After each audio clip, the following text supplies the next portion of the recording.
following these relentless attacks on our air bases, on our forward positions, and on our civilian targets, this was time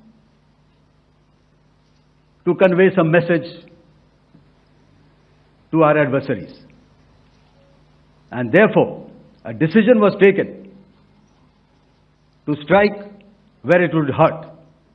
And towards that, in a swift, coordinated, calibrated attack, we struck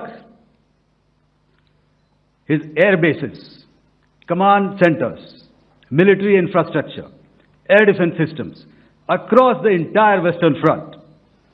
The bases we struck include Chaklala, Rafiki, and mind you, Chaklala is Islamabad. Rahim Yar Khan, Sakar, sending a clear message that aggression will not be tolerated.